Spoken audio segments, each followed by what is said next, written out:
तो आज करेंगे उस अलवर के गुटखे की कड़वी सच्चाई को एक्सप्लोर, जिसने लाखों लोगों के घरों को बर्बाद किया है, उजाड़ा है। तो चलिए।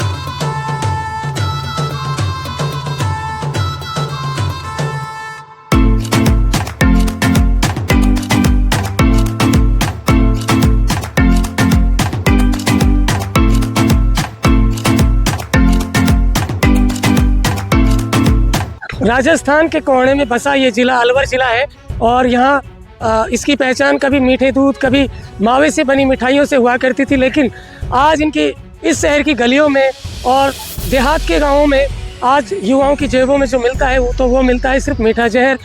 क्या है मीठे जहर की सच्चाई, करते हैं इसको एक्सपोज। वीडियो में आप बने रहो, चलते हैं। जी मैं कैंसर पीड़ित हूँ और गुटखा खाने से कैंसर हुआ है, इसलिए आपके यहाँ आया हूँ कि सबको संदेश दे दो कि गुटखा नहीं खाएं। तो आप गुटखा कौन सा गुटखा खाते थे? मामा गुटखा खाता था मैं। मामा गुटखा। मामा? हाँ। मामा भी गुटखा है? हाँ, आता है सब मामा गुटखा, वो खाता था और उससे कैंसर हो गया है। आपको? हाँ। तो ये बताओ कि सारे गुटखा खाने से कैंसर होता है कि केवल सभी से होता है महाराज जी? सबसे होता। गुटखा सिर्फ आपकी सेहत को नुकसान ही नहीं पहुंचाता है, बल्कि इसको वातावरण भी दूषित होता है।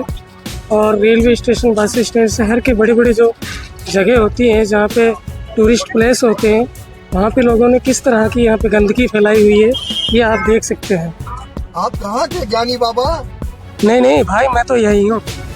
पता है आपको, WHO रिपोर्ट के अनुसार भारत में लगभग रोजाना प्रतिदिन 3600 मौतें एक दिन के अंदर होती हैं। और मैं राजस्थान की बात करूं तो 240 मौतें सिर्फ गुटखा तंबाकू खाने से होती हैं। साल का और महीने का अंदाज़ा आप लगा सकते हैं। सोचने वाली बात तो यह है कि राजस्थान में केवल 350 बच्चे और युवा रोज़ाना तंबाकू और पान गुटखा लेना शुरू कर देते हैं।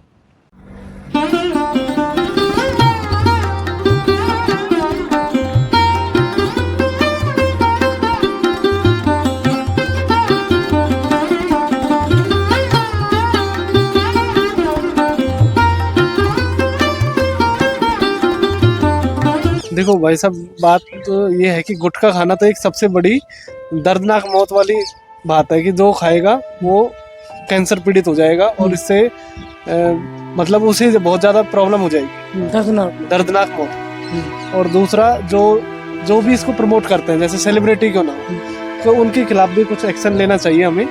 जो हमें तो मतलब ऐसे एज ए सोशल की उनकी मूवी को बाइकआउट करना और उसका प्रमोशन में ना जाना, ये सारी चीज़ें हैं कि हमें इसको प्रमोट नहीं करना चाहिए किसी भी तरीके से, किसी भी तरीके से। तो गवर्नमेंट को भी है ना, जिस तरह बाकी चीज़ों पर टैक्स वगैरह लगा रखे हैं, इस पर इतना टैक्स लगाना चाहिए कोई अफोर्ड ही ना कर पाए। लेने से पहले खुद ही मतलब अफोर्ड ही ना कर पाए, वो खरीद ही ना पाए, या फिर खरीदे तो मतलब खुद को इकोनॉमिकली प्रॉब्लम हो जाए।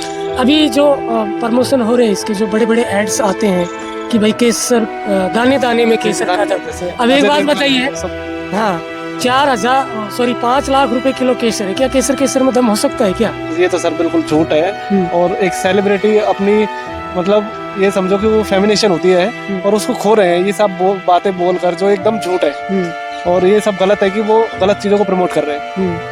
उनकी पर्सनैलिटी को ये शोभा नहीं देता है और एक अच्छे कलाकार होने के नाते उन्हें ये सब करना भी नहीं चाहिए। अभी ध्रुव राठी ने एक रील्स में एक्सपोज किया था शाहरुख खान जी को, क्योंकि शाहरुख खान का जो उनके पास जितना जो पैसा है, उनके पास इतना पैसा है शाहरुख खान जी के पास में कि अगर वो उस पैसे को बैंक में डालें तो 500 करोड़ रुपए हर महीने के उसको आ सकते हैं इन्वेस्टमेंट। हाँ, मतलब उसको ब्याज के रूप में बैंक दे सकता है।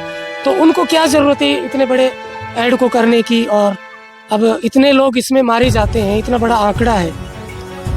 सर इसके बारे में तो ये है कि उन्हें ये सब नहीं करना चाहिए और हमें भी उनको एक इम्पैक्ट ही देना चाहिए कि उनकी मूवी को बाइकआउट करना बाइकआउट 100%। करना चाहिए, हाँ। और जो भी इस तरह की कोई प्रमोशन करता है उसको 100% बाइकआउट करना चाहिए। पूछिए उन घरों से जिनमें कोई बीमार हो, कैंसर से पीड़ित हो, या फिर जिनका कोई घर का सदस्य चला गया हो।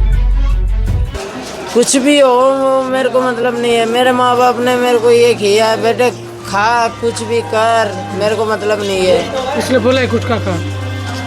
माँ बाप भी नहीं कहते मेरे को, तो आप क्या कह रहे हो? नहीं हम तो नहीं कह रहे भाई, हम तो क्या कहेंगे आप, वो तो आपकी मर्जी है।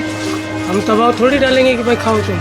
ये तो सही कह रहे हो आप। हाँ, हम दबाव नहीं डालेंगे ना, हाँ। हम तो अवेयरनेस करेंगे ना लोगों को कि ये गुटखा खाने से क्या हो रहा है। पता है ना आपको? ये गुटखे खाने से क्या है, बस गाल जलते हैं, बस ये गाल के फेफड़े जो अंदर से बस ये खत्म हो होता है। जाता है। हाँ ये होता है और क्या होता है, बस मौत नहीं होती। मौत भी होती है, मरते आदमी जड़ जाते हैं अंदर से गाल। मैं तो खाता हूँ भाई। बंद किया हुआ है, बैन किया हुआ है 2012 के अंदर, लेकिन कुछ कंपनियों ने अपना इसका दूसरा रास्ता निकाला है कि भाई पैकिंग चेंज कर दी, नाम चेंज कर दिया, पहले हाँ फ्लेवर चेंज कर दिए। पहले क्या था, एक पैकिंग में आया करती थी जो भी गुटखा था, जो भी मिक्सिंग जर्दा अलग कर दिया और सुपारी अलग कर दी। बाकी है तो जहरी है, क्योंकि अगर ये गुटखा बैन हो जाए सारे तो मौतों का आंकड़ा है जो कम हो जाएगा। जो कैंसर हो रहे हैं, जैसे मुंह का कैंसर, जीभ का कैंसर, गले का कैंसर, तो ये सब गुटखा खाने से ही होते हैं। कोई 100 में से 80%, 90% तो गुटखा खाने से, 10% कोई प्रकृति के नियम से कोई को वैसे ही हो जाता है। लेकिन गुटखा से ही ज्यादा मौतें हो रही, ये जो कैंसर वगैरह हो रहे हैं। तो मैं तो चाहता हूँ कि ये बंद ही हो जाए, और अगर ये बैन हो चाहे ना हो, लेकिन इंसान टाइम से छोड़ देगा तो दर्दनाक मौत से बचा जा सकता है। देखो गुटखा की तो बात ऐसी है, ये तो मान लो सरकार बैन करे या जाने कब करेगी कि इतनी मौतों का आंकड़ा बढ़ जाएगा। जब मार्केट में गुटखा नहीं बिकेगा तो ऑटोमेटिकली लोग बाग खाना छोड़ देंगे। जब उनको दिखेगी नहीं मार्केट में, तलब ही नहीं लगेगी, ना रोडों पे खाली ये मामा जयंती के जो गुटखा पड़े खाली पन्नी ये दिखेगी नहीं, तो फीलिंग ही नहीं आएगी ना, और अपना परिवार बच जाएगा। नहीं तो परिवार उनके इलाज में पैसे लगाते लगाते और अपना सब कुछ त्याग देगा और कुछ नहीं मिलने का। जमीन भी बिक जाती है, सब कुछ बिक जाता है, जमीन गया, शरीर गई, तन मन धन सब कुछ चल जाता है इसमें। तो टाइम से छोड़ने में फायदा है, क्योंकि देखो गुटखा तो बहुत गंभीर साइड इफेक्ट दिखाता है, वो दर्दनाक मौत। इसमें तो बहुत आदमी तड़प तड़प के मरता है। छोड़ देना चाहिए, छोड़ देना चाहिए। आज का जो खासकर युवा जो है, अलवर में तो खासकर युवा लोग इसको, अलवर में खासकर युवा लोग ये मामा जयंती, विमल, तानसेन वगैरह ये गुटखा खा रहे हैं, और इनसे ही मतलब खा रहे हैं, और इनको बहुत तगड़ा वो समझ रहे, खाना खाने के बाद गुटखा, खाना खाने से पहले गुटखा। तो ये उनकी एक तरीके से हैबिट हो गई है। इनको ये नहीं पता आगे जाके ये बहुत ही दुष्परिणाम होता है। बेचने वाले व्यापारी है, उन्होंने तो करोड़ों रुपए कमा लिए, अपने घर भर लिए, और उनके बच्चे तो विदेशों में कोई पढ़ाई कर रहा है, कोई सही, वे तो सही रास्ते पे चल रहे हैं, और जो गरीब आदमी है उनको गुटखा खवा के उनके तो परिवार खत्म हो रहा है, ऊपर से उनके पास रिया सिया जो सब कुछ बिक रहा है। तो ये ऐसे तो ये गुटखा की ऐड दिखा रहे हैं कि भाई ये खाइए, बड़े बड़े होर्डिंग लगाए जाते हैं, और एक्टर भी इनकी ऐड करते हैं। तो ये तो सरकार और सभी गुनहगार है एक तरीके से। जब ये इनको तो खुद का इनकम चाहिए, पैसा चाहिए कि कैसे भी आए, चाहे इसमें कितने मौतें हो, कितने आंकड़े बढ़े, इनसे उनको कोई लेना देना नहीं है। वो तो सिर्फ ये जानते हैं कि हम अपने घर कैसे भरे और अपने बच्चों को अच्छी परवरिश कैसे दें, उनका ये टारगेट है। बाकी चाहे कोई गरीब मरे चाहे जिए, कोई लेना देना। 2012 के अंदर तंबाकू निर्मित पदार्थों पे जो भी उत्पाद थे, तंबाकू हुआ, गुटखा हुआ, इन सब पे रोक लगाई थी। लेकिन क्या बड़ी बड़ी कंपनियों ने, कंपनी ने इसको फॉलो नहीं किया, सिर्फ नाम चेंज किए, पैकिंग चेंज किया, पैकिंग के नाम पर नाम पैकिंग बदल दी गई, लेकिन ये सब चलता रहा प्रशासन के साये में। ये गुटखे खाने से गुटखा खाओ और सीधी मौत पाओ, ये तो है।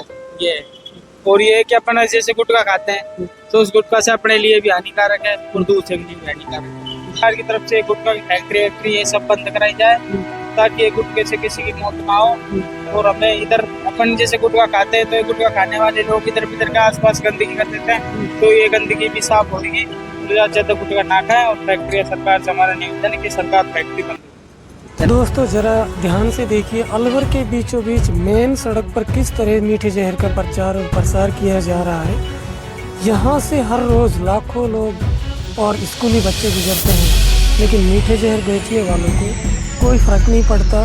मीठे जहर का किस तरह प्रचार किया जा रहा है आप सोच सकते हैं और देख सकते हैं। ये चमकीले होर्डिंग्स लगाकर आपको फंसाया जा रहा है और आप, अफसोस की बात यह है कि आप फंसते जा रहे हैं।